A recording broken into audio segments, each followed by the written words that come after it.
बाबा रामदेव, जब मैंने डाला ट्विटर पर, इंस्टाग्राम पर, फेसबुक पर कि आपका मैं इंटरव्यू करता जा रहा हूं, तो मेरे को बड़े सारे सवाल आ गए।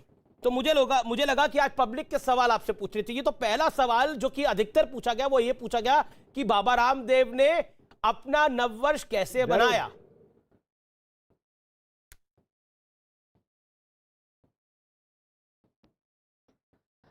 मैंने अपना नववर्ष मनाया योग के साथ, और योगग्राम का भी विस्तार कर रहे हैं जी, और 3 संकल्पों के साथ मनाया है। मैं व्रत के साथ कोई भी एक नए पर्व को जीता हूं।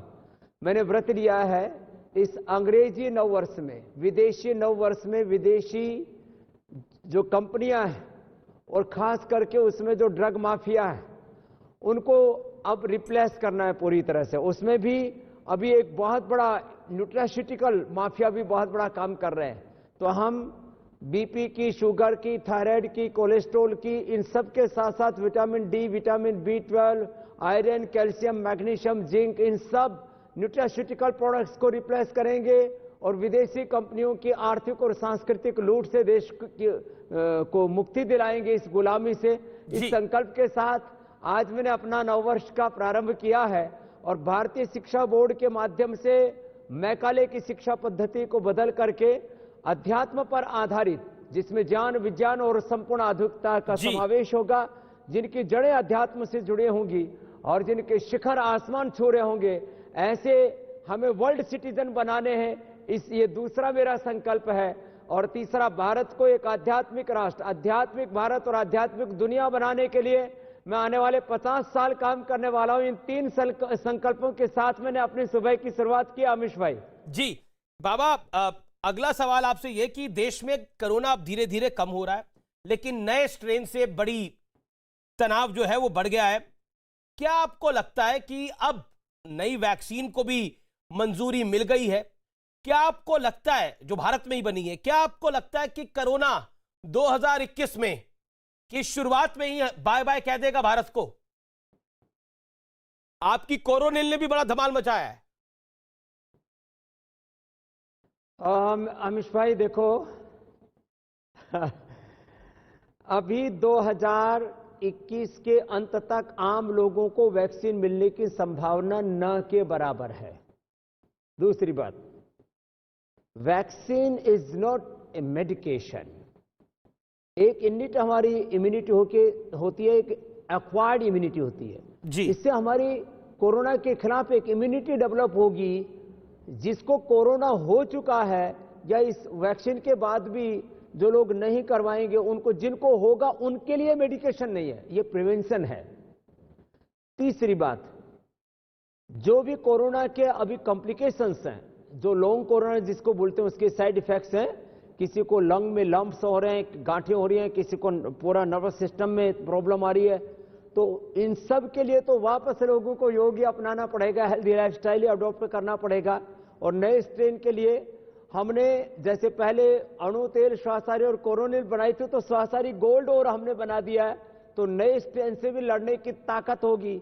इसलिए मैं वैक्सीन का विरोधी नहीं हूं, लेकिन इतनी बात जरूर कहता हूं कि वैक्सीन से 6 महीने, 9 महीने, कितनी दिन हमारी जो है एक्वायर्ड इम्यूनिटी काम करेगी, योग वाली इम्यूनिटी परमानेंट काम करेगी। मैं आपके सामने बैठा हूं बिना संक्रमित हुए और रोज हजारों लोगों से मिलता हूं, थोड़ा प्रिकॉशन बरतता हूं और रोज गिलोय पीता हूं। अमिश भाई जी, लेकिन कोरोना की वैक्सीन को लेकर विवाद भी एक खड़ा हो गया है। माना जा रहा है कि, ऐसा कहा जा रहा है कि इसमें एक जानवर की चर्बी का संदेश जताते हुए विवाद छेड़ा गया है। क्या आप इस पर कहना चाहते हैं?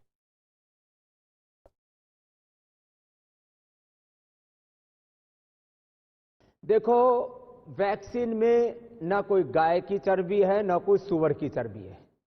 ये हिंदू मुसलमान का मसला ही नहीं है, ये विशुद्ध रूप से एक साइंटिफिक रिसर्च का मसला है। इसमें किसी भी तरह से कोई मजहबी ताल्लुकात को नहीं जोड़ना चाहिए। और जिनकी इम्यूनिटी वीक है और वो यदि लेना चाहते हैं, मैं तो वैक्सीन लेने वाला हूं नहीं। अमिश भाई अच्छा, आप नहीं लेने, मैं पूछने वाला था आपसे। जरूरत नहीं है। नहीं, आप वैक्सीन नहीं लेने वाले हैं, ये वादा कर रहे हैं आप हमारे चैनल पर, जो सच में ये अनाउंसमेंट कर रहे हैं आप।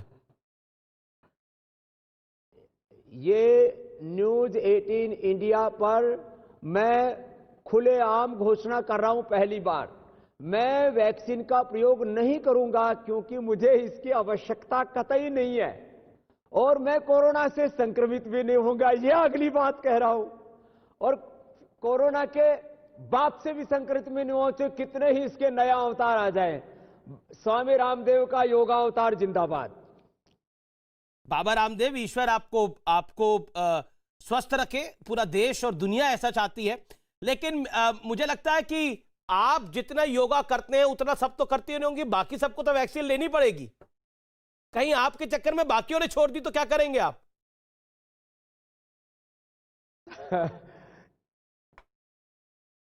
नहीं, ऐसी कोई बात नहीं है। बाकी भी योग करें, आयुर्वेद का उपयोग करें और जिनकी इम्यूनिटी लो है, जिनको कई प्रकार की मल्टीपल डिजीज हैं, जिनको ऑर्गन फेलियर की प्रॉब्लम रही है और जिन्होंने लिवर ट्रांसप्लांट, किडनी ट्रांसप्लांट क्या है किसी भी अंग का, वो सब भी लेते रहें। बाकी ऐसे पागलपन की जरूरत नहीं है। जैसे कोरोना से डर का, भय का एक पागलपन देश में पैदा हुआ था, पूरी दुनिया घरों के अंदर दुबक गई थी। और एक ऐसा भी साल आएगा, कभी हमने नहीं सोचा था कि लोग घरों से बाहर निकलते इसमें खौफ में डूबे हुए होंगे। अरे भाई, हौसला रखो। इसलिए बैलेंस को, वैक्सीन लगाने में भी बैलेंस रखो। समत्वम योग उच्यते। जी, इसलिए मैं न पक्ष में हूं न विपक्ष में हूं, निष्पक्ष होकर के कह रहा हूं, बहुत संजीदगी के साथ जिनको जरूरत है उन्हीं लोगों को ये वैक्सीन लगनी चाहिए।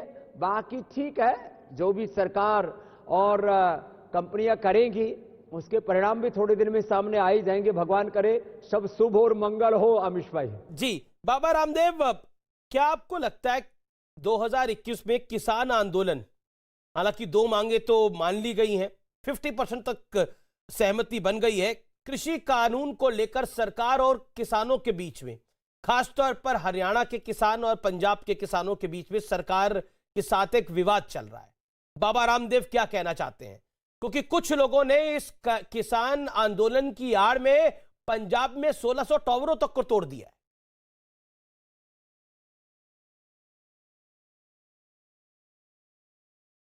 देखो, एक बात कहना चाहता हूं मैं आपको अमीश भाई, मैं जन्म से कृषक पुत्र हूं, किसान हूं, कर्म से योगी हूं, कर्मयोगी हूं और राष्ट्र के लिए कुछ अच्छा करना चाहता हूं। आदरणीय मोदी जी ने सारे देश के सामने खुलेआम इस बात को कहा है कि मैं किसानों की आय को दोगुना करना चाहता हूं और मुझे कोई ऐसा कारण नहीं दिखता कि मोदी जी किसान विरोधी क्यों होंगे। इसलिए मैं आश्वस्त हूं, मोदी जी एमएसपी को खत्म नहीं करेंगे और उसके लिए वो लिखित में भी देने के लिए तैयार हैं। अब एमएसपी को लीगलाइज करना वह एक पूरा टेक्निकल इशू है, उसके ऊपर भी सरकार मुझे लगता है गंभीरता से विचार कर रही होगी क्या हो सकता है। जहां तक प्रश्न ये है कि पूरी कृषि व्यवस्था बाजार आधारित होनी चाहिए या इसको सरकार का सहारा होना चाहिए, तो मैं इसमें मध्यम मार्ग का पक्षधर हूं। जो लोग अपनी फसलें खुले बाजार में बेचने चाहते हैं उनके ऊपर कोई बंदिशें नहीं होनी चाहिए, क्योंकि यदि जो है सबको विकास का अवसर न उपलब्ध होता तो न तो मोदी जी देश के प्रधानमंत्री बन पाते, न स्वामी रामदेव आज जहां है वहां हो पाते, न आमिश भाई जहां बैठे वहां आप बैठ पाते।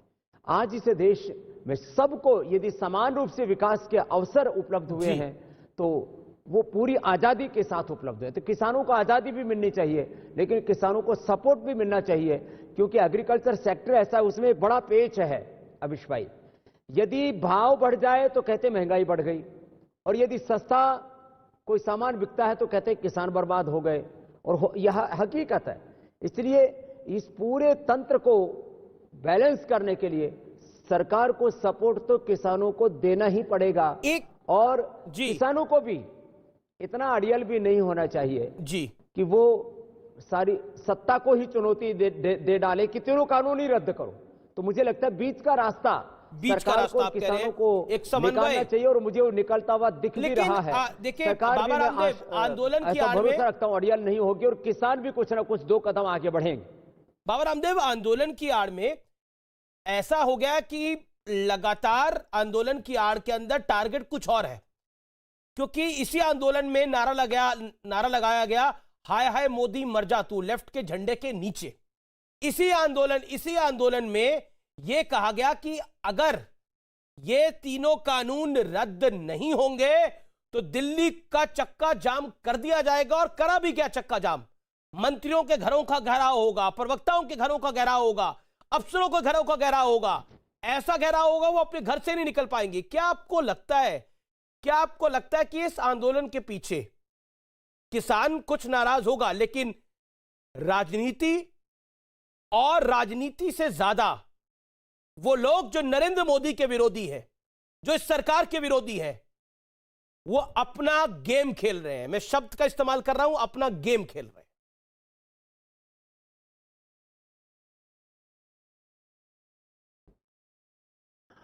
पहले तो अमिश भाई आप देखो, आर पार में ना एकदम जो सच होता है उसको बेधड़क होकर के बोलते हो, और मुझे पता है उससे बहुत से लोग आपके भी बेवजह बैरी बने हुए। लेकिन मैं तीन बातें अलग अलग कहना चाहता हूं। एक, लेफ्टिस्टों को अपने झंडे लहराने की किसान आंदोलन में अनुमति नहीं होनी चाहिए। लेफ्टिस्टों ने पहले पश्चिम बंगाल को बर्बाद किया, उसके बाद पूरे देश में खुद बर्बाद हो गए, थोड़ा सा साउथ के एक स्टेट में सिमटे हुए। मुझे लगता है केरल से भी अब इनका की अंत्येष्टि सुनिश्चित है। तो वामपंथियों सहित किसी भी राजनीतिक पार्टी के लोगों को, और जो खास करके बहुत षड्यंत्रकारी राजनीतिक लोग हैं, उनको किसी भी प्रकार से अपने आंदोलन में इनको प्रश्रय नहीं देना चाहिए। किसानों को उनका बहिष्कार कर देना चाहिए, नहीं तो किसान इससे बदनाम होते हैं। दूसरी बात, जो देखो, सरकार का कोई विरोध कर सकता है, मोदी जी का भी कोई विरोध कर सकता है, लेकिन कम से कम लोकतांत्रिक मूल्यों का तो ख्याल रखें। भारत विरोधी कोई नारा वहां पर न लग पाए, इसके लिए जी जो किसान नेता हैं उनको बहुत संजीदगी से काम लेना चाहिए, और जो कोई वहां भारत विरोधी नारा लगाता है उसको तत्काल वहां से उखाड़ करके फेंक देना चाहिए। और तीसरी बात मैं आपसे कहना चाहता हूं कि किसानों को जो है किसी के बहकावे में आए बिना जो अपने मुद्दे हैं उनको पूरी ताकत से रखना चाहिए, और मैं आश्वस्त हूं सरकार भी उनकी बात मानेगी, और न मानने में कोई वजह भी नहीं है, क्योंकि मोदी किसान विरोधी नहीं है। लेकिन राहुल गांधी मोदी जी को मैं भी पिछले लगभग 2 दशक से जानता हूं। आपके दुलारे किसान विरोधी नहीं हो सकते। बाबा रामदेव, आपके दुलारे राहुल गांधी जी तो कह रहे हैं कि नरेंद्र मोदी किसान विरोधी हैं। वो हर रोज ट्वीट करते हैं, हालांकि वो देश में नहीं है, वो मिलान में इस समय, जैसी जानकारी हमारे पास है जो सार्वजनिक रूप से है।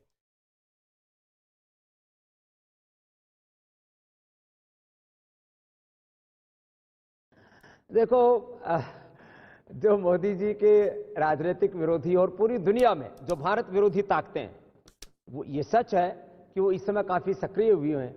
पिछले इन लगभग 6-7 वर्षों में किसी भी मुद्दे पर उनका बस नहीं चला, वो बौखलाए हुए, तिलमिला रहे, और जैसे पानी के बिना मछली तड़पती है, ऐसे सत्ता के बिना देश के कुछ विपक्ष के लोग और पूरी दुनिया के जो भारत विरोधी लोग हैं, वो भारत को बदनाम करने के लिए, मोदी मकसद नहीं, भारत को ही बदनाम करना मकसद है, वो पूरी दुनिया में ऐसे सक्रिय हो गए।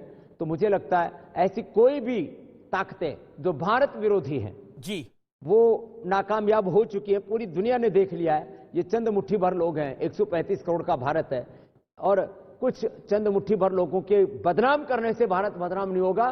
भारत अपने एक स्वाभाविक शक्ति के साथ में आगे बढ़ रहा है, और वोकल फॉर लोकल, भारत को आत्मनिर्भर बनाने का जो संकल्प है, उसमें अमीश भाई लोग पुरुषार्थ करेंगे तो हम अमेरिका, हम चाइना, हम पूरे यूरोप को और जापान सहित पूरी दुनिया की आर्थिक ताकतों को पछाड़ते हुए एक दिन आगे बढ़ेंगे। निश्चित रूप से कुछ चुनौतियां हैं 2021 की भी, उनका हम सामना करेंगे मेरे भाई आमिश। अच्छा बाबा रामदेव, आखिरी 2 सवाल है मेरे, छोटे छोटे जवाब में